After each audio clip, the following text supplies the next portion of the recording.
Only Congress can fully close the loopholes that wealthy individuals and powerful corporations all too often take advantage of, often at the expense of middle-class families. If they're getting out of paying their fair share of taxes, that means that the rest of us have to shoulder that burden.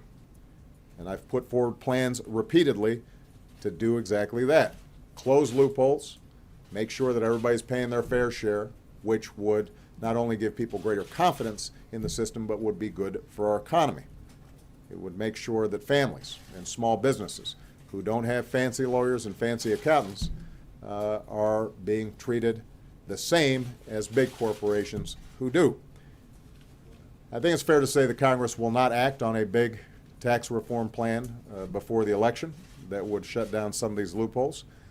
But what my administration has been doing is to look for steps that we can take on our own to make the tax system fair. In recent months, we've seen just how big a problem corruption and tax evasion have become around the globe.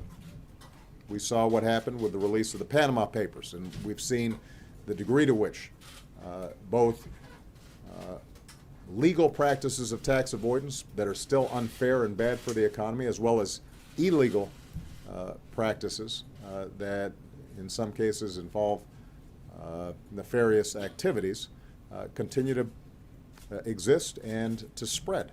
So combating this kind of tax evasion and strengthening the global financial system have been priorities of mine since I took office, and they're part of our broader ongoing efforts to make sure that the rules aren't rigged and our economy works for everybody. Let me give you an example. Here at home, we've made our tax code fair and asked the wealthiest Americans to start paying their fair share.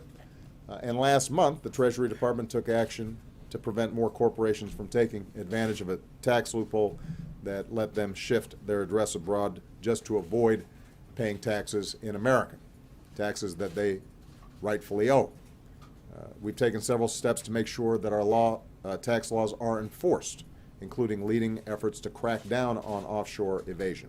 And as a result, thousands of individuals have come forward to disclose offshore accounts and pay the taxes that they owe, along with interest and penalties. Today, we're building on those efforts.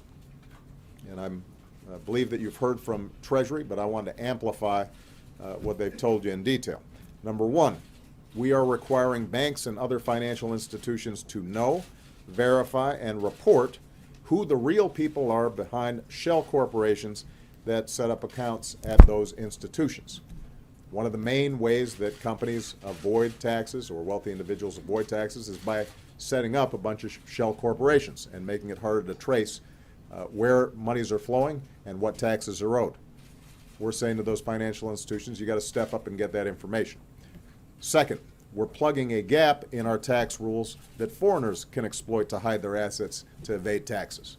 The Treasury Department and the IRS are issuing a proposed rule to make sure foreigners cannot hide behind anonymous shell companies formed inside the United States. Now, these actions are going to make a difference. They will allow us to continue to do a better job of tracking financial flows and making sure that people are paying the taxes that they owe, rather than using shell corporations and offshore accounts to avoid doing the things that ordinary Americans, hardworking Americans are doing every day, and that's making sure that they're paying their fair share. Having said that, we're not going to be able to complete this job unless Congress acts as well. So I'm calling on Congress to pass new legislation that requires all companies formed inside the United States to report information about their real owners to the Treasury Department's Financial Crimes Enforcement Network. That's going to help law enforcement better investigate and prevent financial crimes. I'm calling on Congress to provide the Justice Department with additional tools to investigate corruption and money launderers. And I'm calling on the Senate, in particular Senator Rand Paul, who's been a little quirky on this issue, to stop blocking the implementation of tax treaties that have been pending for years. And these treaties actually improve law enforcement's ability to investigate and crack down on offshore tax evasion. And I'm assuming that's not something that he's in favor of. So we're going to need to cooperate internationally, because tax evasion, tax avoidance,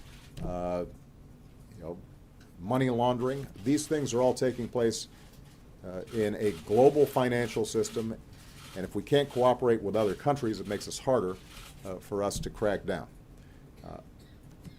If we can combine the actions that we're taking administratively with the new tools that I'm asking Congress to provide the Justice Department and Treasury, these actions will prevent tax evasion, they'll prevent money laundering, they'll prevent terrorist financing, and they'll, most importantly, uphold a fundamental principle of our economy. In America, no matter how wealthy or powerful, you should play by the same set of rules as everybody else.